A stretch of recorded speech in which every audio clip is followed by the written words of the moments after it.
यहां पे योगी जी आते हैं, नारा दे रहे बटोगे तो कटोगे। बोले कि नहीं बटोगे तो कटोगे? समझ में आया नारा का मतलब कि नहीं समझ में आया? समझ में आया? नहीं समझ में आया? नहीं समझ में आया? मैं आपसे कहना चाहता हूं, बटोगे तो तुम्हारे बच्चों के सरकारी स्कूल बंद हो जाएंगे, बटोगे तो सरकारी अस्पताल बंद हो जाएंगे, बटोगे तो तुम्हारी सरकारी सड़कें टूट के खाक खाक हो जाएंगी, बटोगे तो देश के अंदर महंगाई बढ़ जाएगी। 110 रुपए का पेट्रोल बिकेगा, 100 रुपए का डीजल बिकेगा, 250 रुपए का टमाटर बिकेगा, 300 रुपए का तेल बिकेगा, महंगाई आसमान पे पहुंच जाएगी। बटोगे तो भारत की सेना 4 साल के ठेके पे रख दी जाएगी, अग्निवीर की योजना लाई जाएगी। बटोगे तो नफरत की बुनियाद पे हिंदुस्तान को बांटा जाएगा। बटोगे तो याद रखना, आपके बच्चों का मुस्तकबिल खराब हो जाएगा। महाराष्ट्र के अंदर उद्योग धंधे गुजरात पे चले जाएंगे। बटोगे तो आपका रोजगार खत्म होगा, किसान आत्महत्याएं करने के लिए मजबूर होगा। इसलिए मैं कहना चाहता हूं, न बटिए न कटिए, मिलके भाजपा को न बटिए। लड़ने वाले से बीजेपी डरती है और इसलिए बार बार ये खड़ियाल वाली कहते हैं हमसे कि बीजेपी का नाम क्यों लेते हो, आज बीजेपी का नाम क्यों ले रहा हूं? तो आज दोपहर को किरण रिजिजू, आपको तो मालूम है, केंद्रीय मंत्री है गृह होम डिपार्टमेंट के, बराबर है ना, उन्होंने आज मुंबई में आके कहा कि हम इस लोकसभा के शीत अधिवेशन में किसी भी हालात में हम वक्फ की जमीन सरकार के नाम कर देंगे, हम कानून पास कर देंगे। अब एक तरफ देश में लड़ाई शुरू है कि वक्फ का कानून पास नहीं होना चाहिए और दूसरी तरफ, और ये मेंबर है, अभी जेपीसी का रिपोर्ट नहीं गया और केंद्रीय मंत्री आके कहते हैं संजय जी कि कानून पास चाहिए। उनके बाप का है क्या ये जमीन? मुसलमानों ने मुसलमानों के नाम पे कर दी, इस्लाम के नाम पे कर दी, खुदा को बोल दी। ये खुदा की जमीन है, इसको लेने वाले मोदी साहब तुम कौन होते हो? ये हमारी जमीन है, हमारे मदरसे के लिए, हमारे मस्जिदों के लिए, हमारे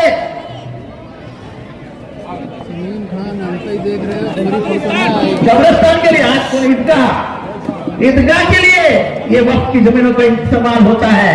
और इसलिए मुसलमान इस्लाम को मानने वाले जो छाती निकाल के अपनी जमीनों का इस्तेमाल करते हैं, वो घुटने पे आ जाए और रेंगते हुए गवर्नमेंट के पास जाए, हमें जमीन दो। मुसलमान ये नहीं करेगा, मुसलमानों के हक की जमीन है, हम लड़ेंगे लेकिन जमीनें नहीं देंगे। इतनी ही बात कहता हूं क्योंकि संजय जी को बात करना है। एक बात इतना ही कह के जाता हूं, महाराष्ट्र के इतिहास में कभी नबी पे ऊपर भला बुरा नहीं कहा है और ये भी मुख्यमंत्री के सामने। बटेंगे और बटेंगे तो कटेंगे, महाराष्ट्र में आके कह रहे हैं। ये जो नफरत वाली सरकार है उसको भगाना है और इसलिए एक नवीन व्यवस्था लाने के लिए, नया सत्ता परिवर्तन के लिए आप इंडिया अलायंस और महाविकास आघाड़ी के उम्मीदवारों को जिताइए। मैं आपकी खिदमत पिछले 15 साल से कर रहा हूं और एक मौका खिदमत करने का मुझे दे दीजिए। इतना ही कहता हूं, संजय जी को सुनिए, एक देश के एक वरिष्ठ वक्ता है, आप तुतारी का बटन दबा के, मेरी निशानी क्या है? 1 नंबर। जरा जोर से बोलिए, मेरी निशानी क्या है? और मेरा बटन का नंबर क्या है? 1 नंबर। तो 1 नंबर का बटन दबा के मुझे कामयाब बनाइए। खुदा हाफिज। मैं संजय जी बात करें।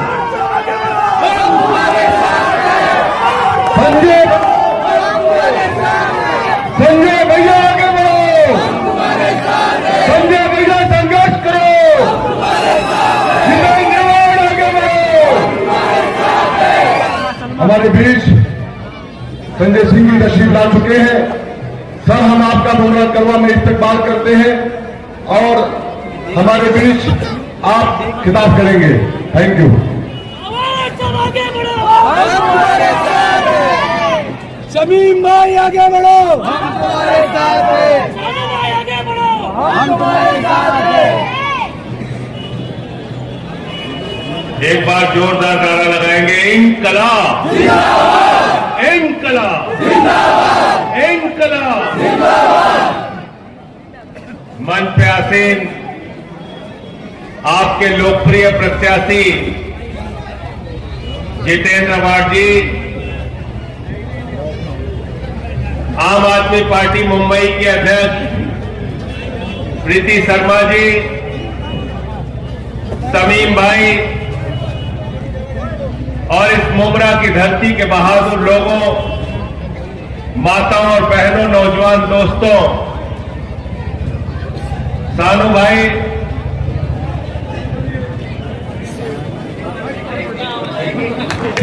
हरीश विराजी जी आज हमारे पार्टी में प्रवेश कर रहे हैं और मैं कहता हूं कि आप हरीश विराजी हमारे साथ आए।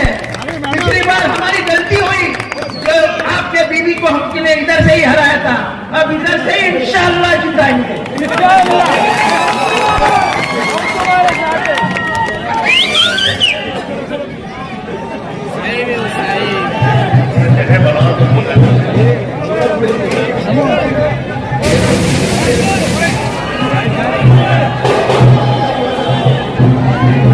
आज इतनी बड़ी तादाद में आप सबको देख के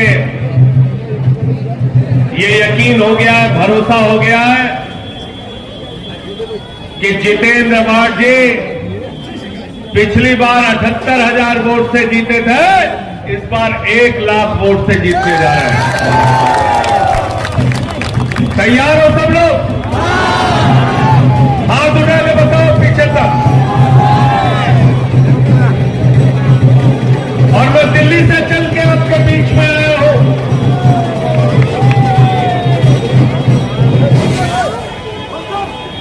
दिल्ली से चल के आपके बीच में आया हूं और इसलिए आया हूं कि पूरे हिंदुस्तान में जहां कहीं भी भारतीय जनता पार्टी के खिलाफ लड़ाई होगी, नरेंद्र मोदी के खिलाफ लड़ाई होगी, अमित शाह के खिलाफ लड़ाई होगी, नफरत के खिलाफ लड़ाई होगी, झगड़े के खिलाफ लड़ाई होगी, इस मुल्क का अमन बिगाड़ने वालों के खिलाफ लड़ाई होगी। संजय सिंह सीना तान के आपके साथ खड़ा होगा, इस विश्वास को दिलाने के लिए आपके बीच में है।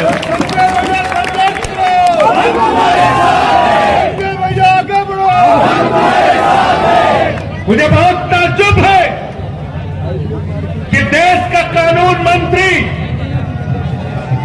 आज आके कह रहा है सदन के सत्र के शीतकालीन सत्र में वक्फ का कानून पास कर देंगे। मैं जेपीसी का मेंबर हूं, अपोजिशन की तमाम पार्टियां उसमें मेंबर हैं। अरे अभी तो बिल के ऊपर मिनिस्ट्री की जो रिपोर्ट है उस पर चर्चा शुरू नहीं हुई। 800 पन्ने की रिपोर्ट में सिर्फ 100 पन्ने पे चर्चा हुई। अभी हमारी सरकार के प्रतिनिधि नहीं आए, बहुत सारे लोगों ने अपनी बात अभी कही नहीं। और देश का कानून मंत्री अगर ऐसी बात कह रहा है तो देश के संविधान के साथ कानून मंत्री गद्दारी कर रहा है, लोकतंत्र के साथ गद्दारी कर रहा है, उसको कहने का हक नहीं। जेपीसी पार्लियामेंट ने बनाई है और पार्लियामेंट की रिपोर्ट के बगैर कोई भी कानून पास नहीं हो सकता। अभी जेपीसी की रिपोर्ट बनी नहीं है, उसके पहले अगर कानून पास करने की कोशिश करेंगे तो उसका पुरजोर विरोध करने का काम हम लोग करेंगे। अभी टूर हो रहा था, उसका बहिष्कार किया। थोड़ी देर बंद करा दो भाई। साथियों और दोस्तों, कहां से शुरू करें और कहां खत्म करें?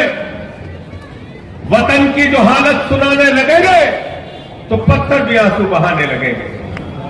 वतन की जो हालत सुनाने लगेंगे तो पत्थर भी आंसू बहाने लगेंगे। अगर भीड़ में खो गई आदमियत तो उसे ढूंढने में जमाने लगेंगे। आदमियत का, इंसानियत का, मानवता का कत्ल किया जा रहा है और नफरत की बुनियाद पर हिंदुस्तान को बनाने की कोशिश की जा रही है। भाई से भाई को झगड़ा कराने की कोशिश की जा रही है। महाराष्ट्र का चुनाव हो रहा है, शिंदे की सरकार है, फडणवीस की सरकार है, अजित पवार की सरकार है, महायुति की सरकार है।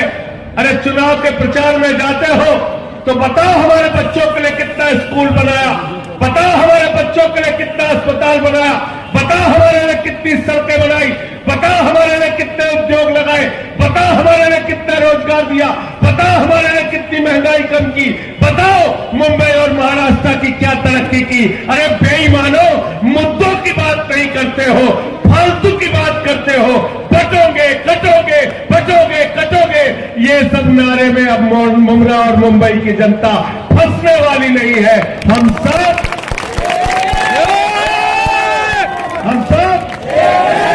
हिंदू मुस्लिम सिख ईसाई, हिंदू मुस्लिम सिख ईसाई, ये हिंदुस्तान 144 करोड़ लोगों का है।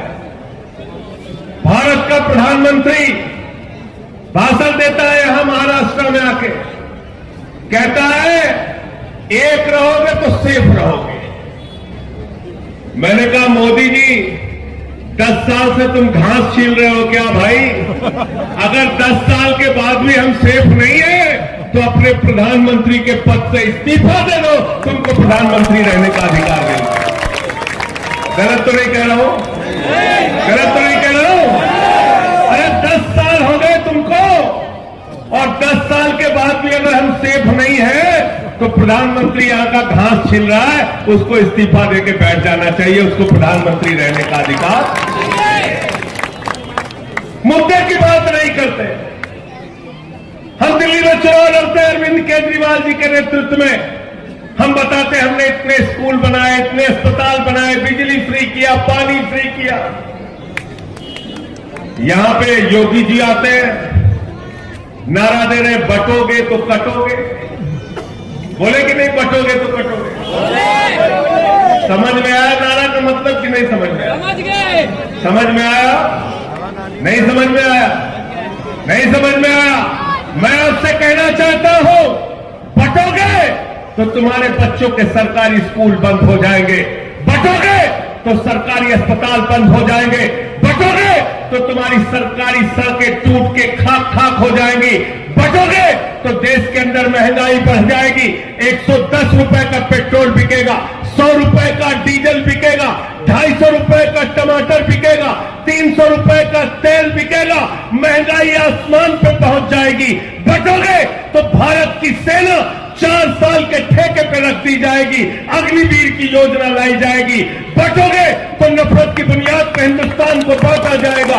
बटोगे तो याद रखना आपके बच्चों का मुस्तकबिल खराब हो जाएगा। महाराष्ट्र के अंदर उद्योग धंधे गुजरात पे चले जाएंगे। बटोगे तो आपका रोजगार खत्म होगा, किसान आत्महत्याएं करने के लिए मजबूर होगा। इसलिए मैं कहना चाहता हूं, न बटिए न कटिए, मिलके भाजपा को लपटिए।